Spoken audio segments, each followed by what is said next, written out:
औज़ु बिल्लाहि मिनश शैतानिर रजीम बिस्मिल्लाहिर रहमानिर रहीम। ज़मा इज़्ज़तमंदो डॉक्टर आसिफ इजहार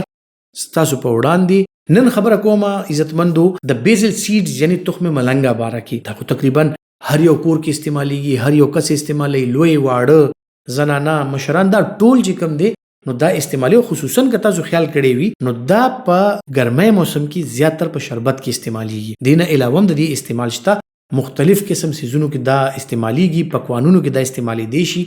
هر قسم سیز کې تاسو استعمالولی شي، خو زیاتر په شربت کې استعمالیږي. داغي وجه سره داغي وجه دا چې تخم ملنګا چې کم دی نو دغه ابزوربیبিলিټي ډیره زیاته ده، دا جذب کوي، دا اوبه جذب کوي چې دا کله ځان ته زیاتې اوبه راکږي تاسو به کتلی دا و پړسیږي، او دا چې کله تاسو شربت اوس کوي هغې نه بعد دې کې دغه اوبه چې کم دی دا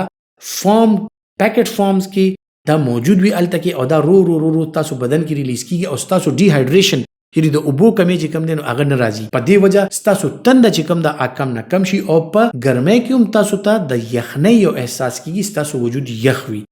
دینه علاوه چې کم دی هغه کسان چې چاته د قبض شکایت دي، د چا خېټه سخته وي نو قبض ولا کسان هم چې کم دی د دې کې استعمالو کې دي فایبر ډیر زیات دی، د هغې د وجې نه خېټه اعتدال سره وي، خېټه نرم وي،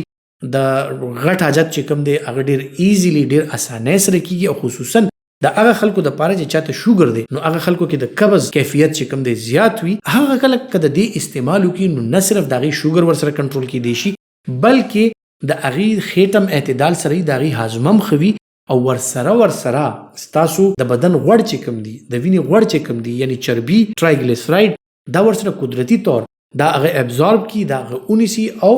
د غټ حاجت په ذریعہ باندې چې کم دی نو دا وجود نه وباسي. نو دین دا ثابت شو چې دا بیزل سیډز یعنی تخم ملنګا چې کم دی د دې څه یو فائدہ نه ده، سونه فائدې دي. څنګه چې تاسو ته ما ویل چې د هاضمې باره کې د شوګر بلډ پریشر مریضان استعمالولی شي، بلډ پریشر مریضانو باره کې زه وینا کول غواړم چې دا څنګه چې ما تاسو ته چې دغه د اوبو مقدار ډیر زیات ابزورب شي، د هغې په وجه چې کم دی نو ستاسو د وجود ډي هایډریشن نه کیږي، نمکیات نه زیاتیږي، بلډ پریشر کنټرول تر شي، او چې یو پیرس تاسو شوګر او بلډ پریشر کنټرول وي نو صحت خو به ان شاء الله ضرور خوي. بیا هغه کسان چې چا په زړه کې مختلف قسم بیماریاں دي، چاته سټنټ لګېدلی، څوک دوایانې خوري، نو هغه کده دې استعمال کوي دې سره کولیسټرول قدرتي طریقې سره کمیدی شي، د وینې غوړ قدرتي طریقې سره کمیدی شي، ستاسو په وزن کې کمی راوستل قدرتي طریقې سره په دې سره کیږي. چې بیزل سیډز کم دي یعنی تخم ملنګا چې کم دي که د هغې تاسو استعمال کوئ نو یقین وکړئ چې ستاسو د صحت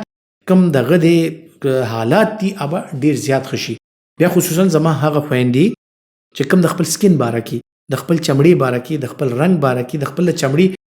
کم تازګي چې کم د هغې باره کې پریشان وي نو هغې دپاره دا بهترین شی دی. یو خو دې سره د هغې د اوبو یا د شربت یا ایون که په شودو کې څوک اچوي، پیو کې څوک استعمالوي، د هغې مقدار ورسره زیات شي. بل دا ده چې دا په وجود کې دا مختلف قسم دې کې فایبر هم شته، دې کې منرلز هم شته، دې کې چې کم دی مختلف قسم وایټامنز هم شته، نو هغه هم بدن ته لاړ شي، او د هغې د وجې نه چې کم دی نو ستاسو سکین او ستاسو مختلف قسم اعضا چې کم دي نو بهترین طریقې سره د هغې نشونما کیږي، او بهترین طریقې سره هغې ته طاقت ملاویږي. دویمه خبره ده چې بهترین خبره پکې دا ده چې د کور سیز دی په اسانه باندې ملاویږي، په هر ځای کې ملاویږي، کور کې ساتلی شي، لوی وړو ټولو دپاره محفوظ دی. دا مه ګورئ چې دا سړی بیمار دی، د دپاره ښه دي، د دپاره ښه نه دي، سپال پرهیز پکې شته نه، هر چاته یې ورکولی شي. نو لوی واړه که د بیزل سیډز یعنی تخم ملنګا استعمال کوي نو یقین وکړئ چې ستاسو په دوایانو باندې دا انحصار چې کم دی دا به ډېر کم شي. زما عزتمندو زه به خواست کوم زموږ ښکلي کتونکو ته چې زموږ دا چینل چې کوم دی دا تاسو سبسکرایب هم کوئ، دا ویډیوز چې کوم دی دا تاسو لایک هم کوئ، دا چې کوم دی خپلو ملګرو سره خپلو دوستانو سره شیر هم کوئ، ځکه چې دې سره دا معلومات چې کوم دی نو موږ خپلو ټولو پښتنو وروڼو ته رسولی شو.